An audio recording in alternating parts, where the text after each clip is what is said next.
Beware the fake experts on mind control and occultism. When power, psychopathy, and an interest in occultism come together, things get extremely dangerous. Investigations and research into these matters are difficult, dangerous, and complex. Any mistake or distortion can be devastating. And since the 1970s, a number of self-proclaimed experts have come and gone, causing more harm than anything else. For example, we have Mk Warnky. He sold himself successfully in Christian circles as one of the top experts on Satanism. In 1972, his book, The Satan Seller, was published, in which he told how he himself had once been a satanic high priest and then found God. He earned millions of dollars and became more and more popular until the magazine Cornerstone exposed him as a fraud in 1991. Then we had John Todd. He claimed to have been a high-ranking Illuminati Satanist and a member of Raymond Buckland's Druid Grand Council, a confidant of Philip Rothschild. US President Jimmy Carter's sister supposedly taught him more magic. At 18 years old, he is said to have been an elite Green Beret fighter, although his military papers show that he had only worked in front of an army office desk for a year. A psychological examination revealed that he was emotionally unstable, a pathological liar, and a drug user. We also see in him the influence of classic conspiracy literature. A whole series of other imposters always use the same set pieces for their stories, but the various self-proclaimed whistleblowers from Satanist circles nevertheless contradicted each other in numerous essential points. You only had to read a few conspiracy books and watch some bad movies to be able to style yourself as an expert or as a former high-ranking Satanist or Illuminati member. Some of these frauds even became advisors for law enforcement and for high-profile criminal cases.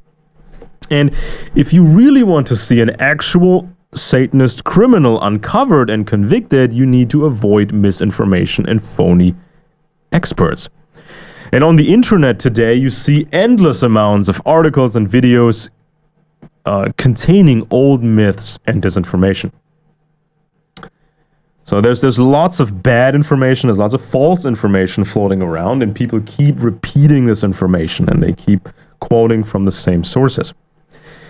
In the 1980s, there was a renewed attention for the topic of Satanism after Geraldo Rivera's extremely successful television documentary Devil Worship Exposing Satan's Underground. In 1980, Michelle Smith and her psychiatrist and later husband Lawrence Pazder published the book Michelle Remembers. Under hypnosis, she supposedly remembered satanic ritual abuse in her childhood. The book caused a great stir, even if the claims contained in it could not be verified. Reporters searched extensively for tangible evidence, possible witnesses, and files, but found only things that refuted Michelle Smith's accounts or cast doubt on them. Lawrence Pazder, nevertheless, found a long-time recognition as an expert on ritual abuse.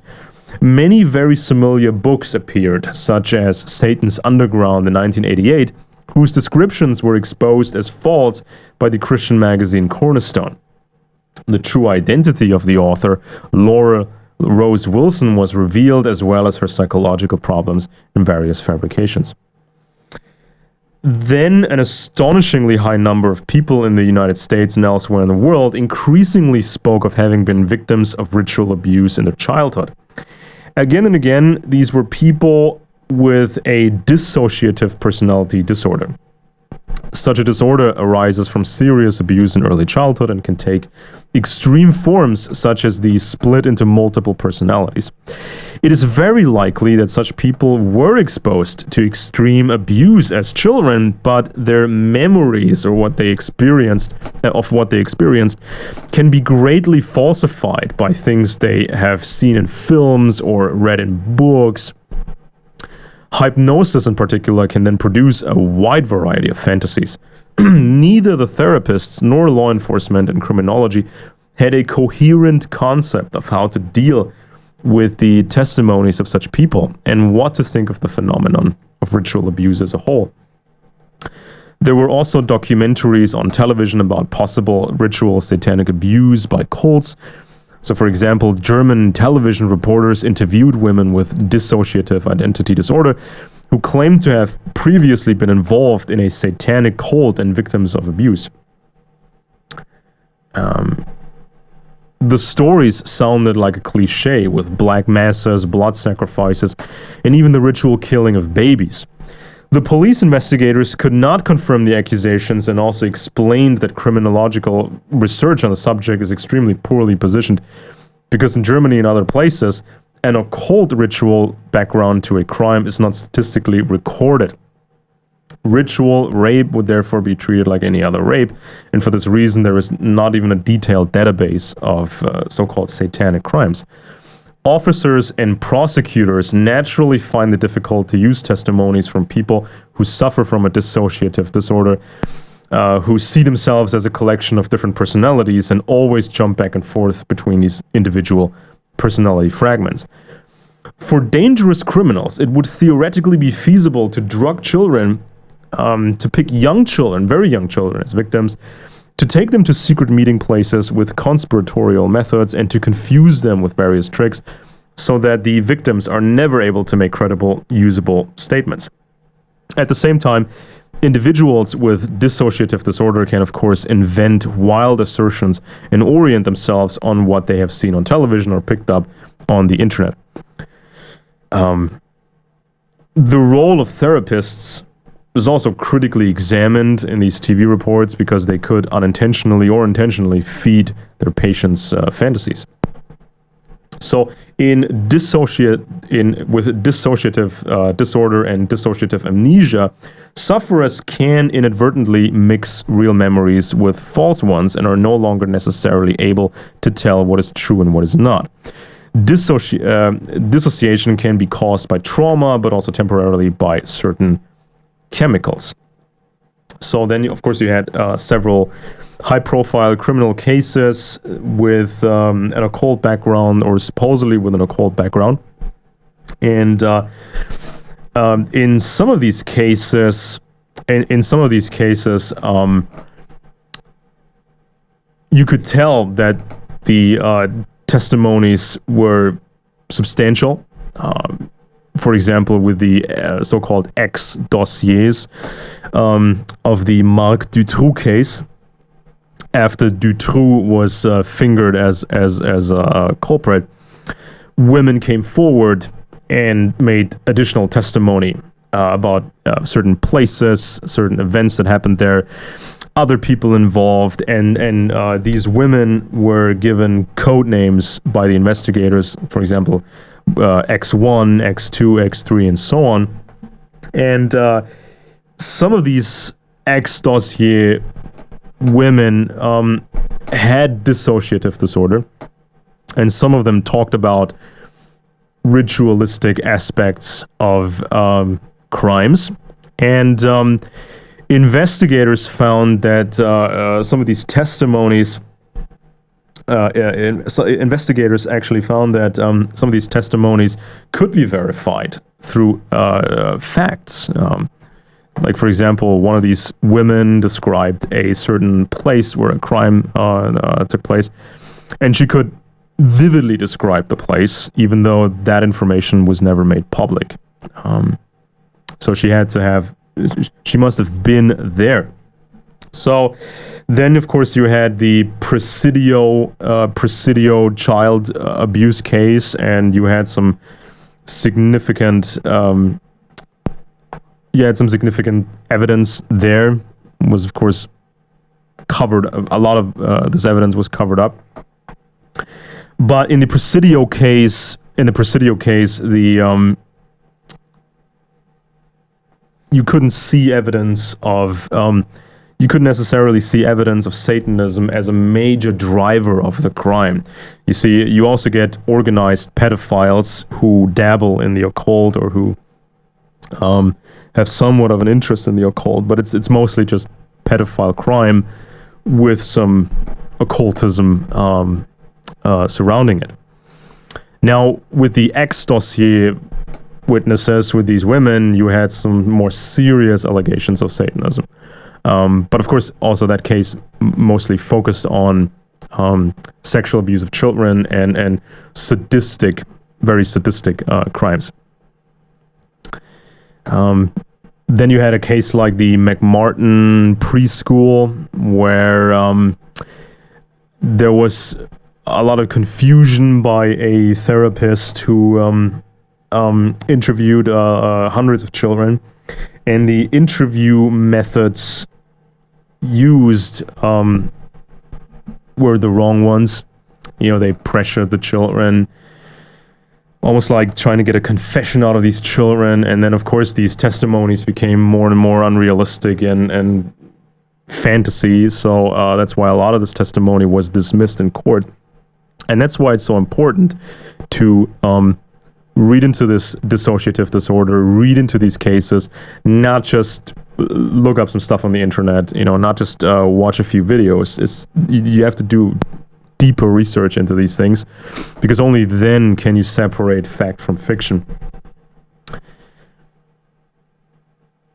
And of course, as I already explained, and I will explain some more about that, you had people that were not credible. You had people that published books that became very successful, but the information in these books is the information is false. And a lot of testimony by testimony from people with dissociative disorder, a lot of this testimony can be false, right? So you can't just automatically assume that this testimony is correct. Now, of course, there are groups out there who want to create the impression that all such testimony is fake. Like, you have this false memory syndrome foundation, and you have all these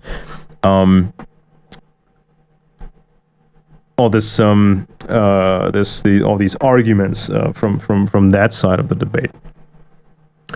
So you have to look at each case individually, right? You can't just dismiss testimony about Satanism. You can't just dismiss it outright, and you also can't jump to the conclusion that it must be true, you know. And it also could be the case that the person is just remembering it wrong, but there was still serious criminal abuse in their childhood.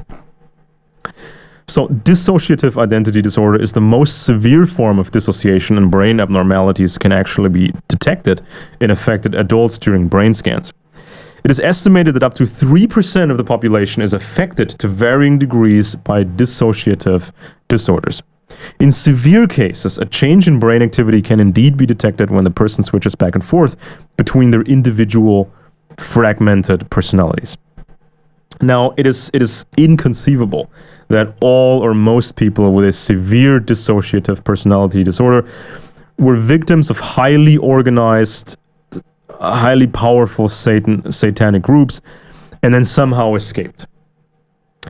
So when a person with severe dissociative identity disorder speaks of ritual Satanism and human sacrifice, this case must be investigated neutrally, soberly, and professionally. So you must consider the possibility that the person has mixed their memories with things they have picked up on television or on the internet. Now, you can read the study titled Occult Crime, a Law Enforcement Primer. It's a good summary of the subject matter and sheds light fairly on both sides of the debate, with references to much scientific literature, but of course also some sources used in that study are not good sources, you know. It's always contamination, unfortunately. Contamination through fake experts on Satanism and mind control. And in the study, there's also a guideline for investigators on what to pay particular attention to when there is an urgent suspicion of a ritual occult aspect to a crime. And then we have the false claims about Mk Monarch. So classic conspiracy media repeatedly refers to Mk Monarch, an alleged secret project of the CIA, which is supposed to cause a dissociative personality disorder in children through serious abuse and programs these children according to a certain, somehow satanic pattern, in order for these children to later work as sex slaves or assassins. Mk Monarch is claimed to be a sub-project of CIA research on mind control. Now, the facts show that for decades, the CIA, under various project names such as Bluebird, Artichoke, or MK Ultra, researched all kinds of dirty tricks, experimented with drugs, and even created trained killers by brainwashing. But there are no reliable findings on an Mk Monarch program in which children develop dissociative personality disorder through torture, and in which the various split personality fragments are programmed according to a certain pattern. Now, of course, a lot of the original documentation on programs under the MK Ultra charter or related programs, a lot of the documentation was stashed away somewhere else, and then the other records were destroyed because at some point the public's attention was getting bigger and bigger, and so lots of files were shredded and only a fraction of the documents were published. So of course we don't know everything about MK Ultra. There's still a lot we don't know, and we have to look further into these matters. But of course we can't just make things up. We can't just use our imagination and then declare that to be fact. And virtually all information about Mk Monarch comes from highly questionable authors of classical conspiracy literature, who refer to secret sources, alleged Illuminati sources, and the statements of people with dissociative identity disorders. For a long time, the author Fritz Springmeier was regarded in the conspiracy scene as an authority figure and had a lasting influence on the audience's ideas about satanic brainwashing. In his book, Bloodlines of the Illuminati, he wrote about 13 families who supposedly run the world and are involved in satanic activities. He provided no evidence for Satanism or for why these specific 13 families run the world, but spoke only of anonymous insider sources, and we can safely assume that Springmeier did not have any secret sources or any reliable secret sources. He just, for his Bloodlines book, he simply took publicly available biographical information, then added some Satanist claims to them, and then published this as a book. It was simply a gimmick. We don't know if it's 13 families who are in command, and we don't know who exactly these families are. And certainly we should look into royal families, a huge cluster of royal families, and Springmeier didn't look at all at royal families. He just picked some oligarch clans like Astor and Rockefeller, and that was it.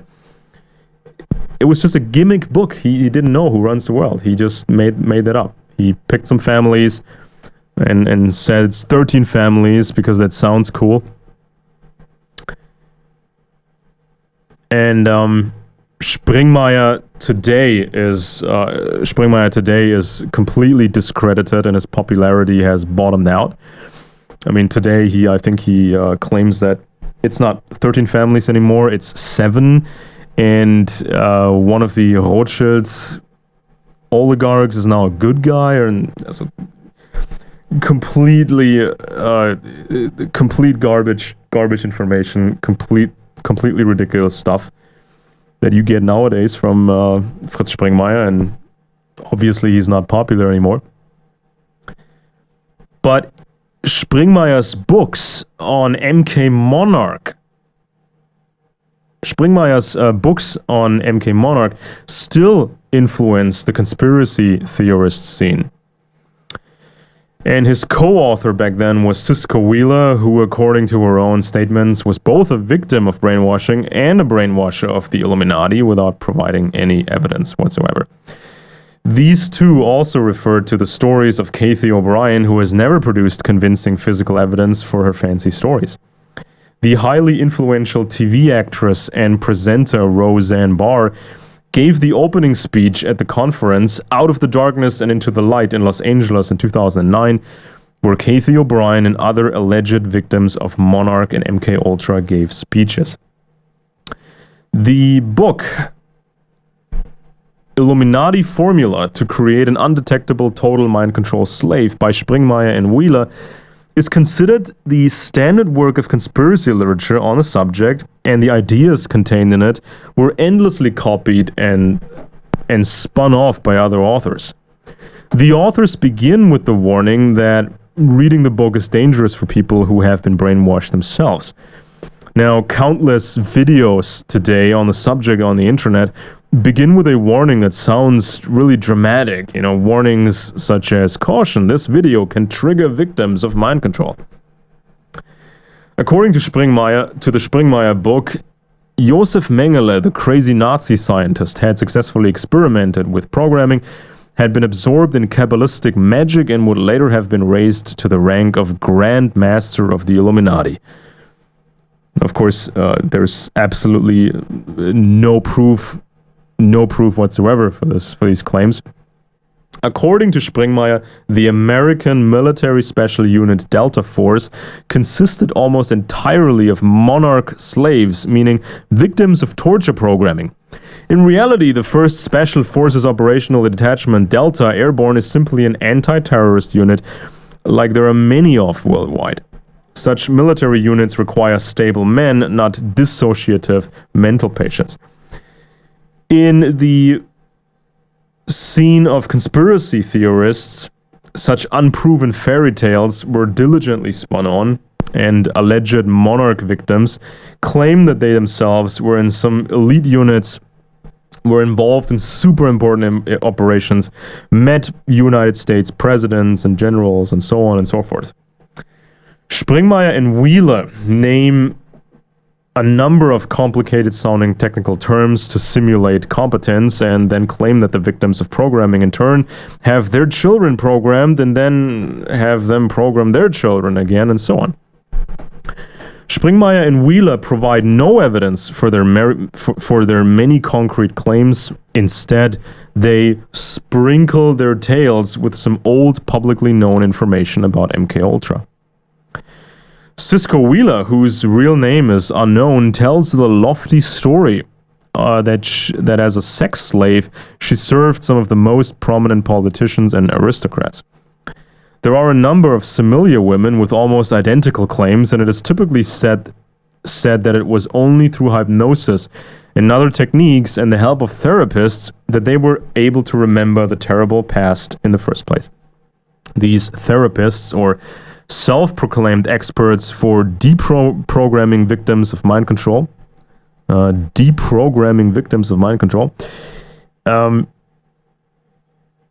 usually accompany the alleged female victims at public appearances and interviews, contribute to their books, and in some cases even marry them.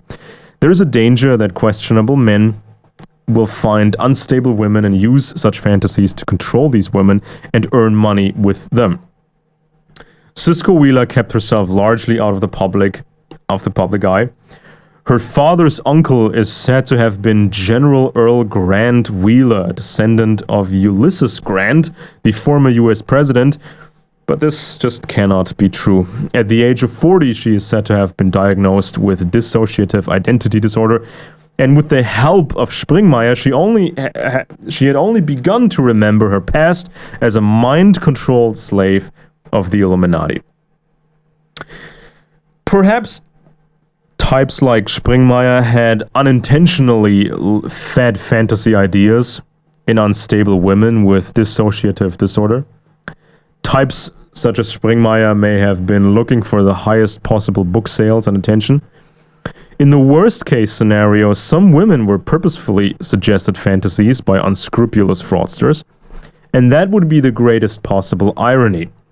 Alleged therapists for victims of brainwashing do brainwashing themselves. Conspiracy theorists today believe that pop stars and various politicians are brainwashed slaves programmed with satanic torture by Monarch and the Illuminati in their childhood. These people could be activated with secret code phrases and directed like robots. As evidence, videos are used on which, for example, a tired, absent-looking Bill Clinton can be seen, or a confused Britney Spears when she had psychological problems and took various pills. Every psychological collapse of a pop star is interpreted on the internet as an indication or proof of satanic brainwashing. With every death of a celebrity, it is claimed that he or she was murdered by the Satanists. So monarch theories can be interwoven with any other theories.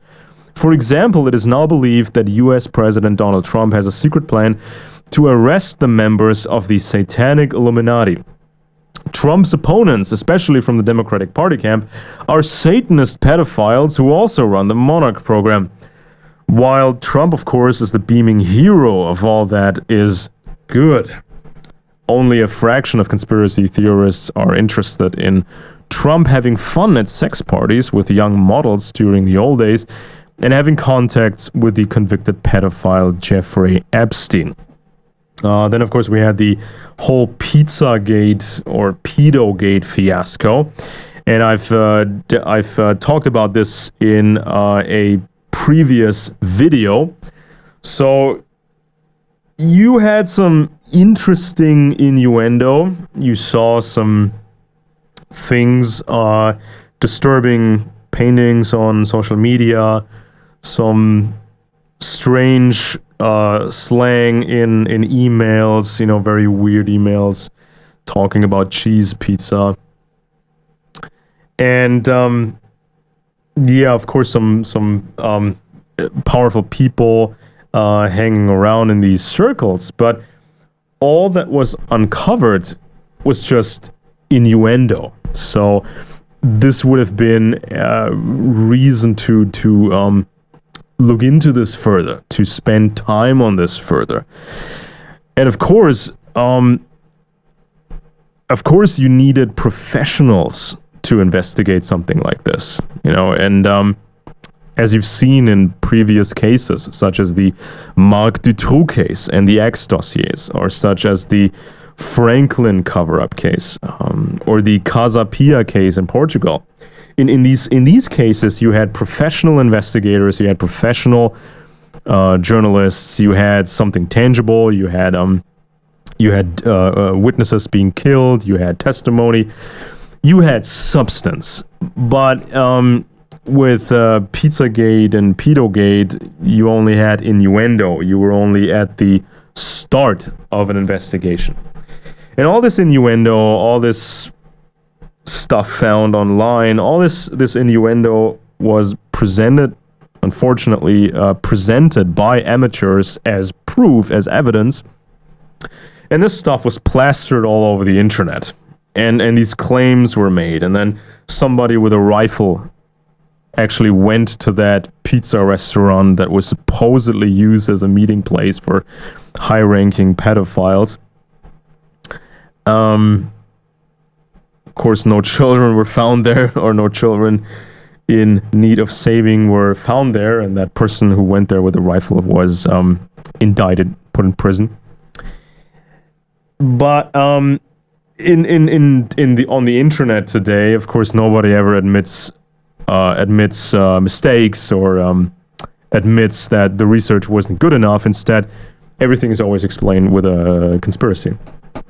And so, if you want to catch psychopaths, and if you want to catch psychopaths with an interest in the occult, if you really want search warrants, if you want indictments, and if you want convictions, right, you have to do this the proper way. As a citizen, as a reporter, as an investigator, you have to do it the right way. And if you want to have a campaign, a public campaign to raise awareness for these topics, you have to do it in a professional way. You have to do it in the right way. You can't just use old debunked information. You can't just quote from or refer to Springmeier's book. You can't just talk about Mk Monarch, and you can't rely on fake experts on mind control and Satanism. Okay? So be careful what you spread online, what you share on social media, and be careful about what you consume yourself as media, right? Because if you get distracted, if you get deceived, you might be you might attack the wrong people, and you might overlook some serious crime. And bad conspiracy, terrible conspiracy media, bad quality conspiracy media has been used in the past over and over again to discredit a lot of things, right? So be aware of that and just be professional about these things. Please subscribe to this channel, please comment down below, and please support us on Patreon.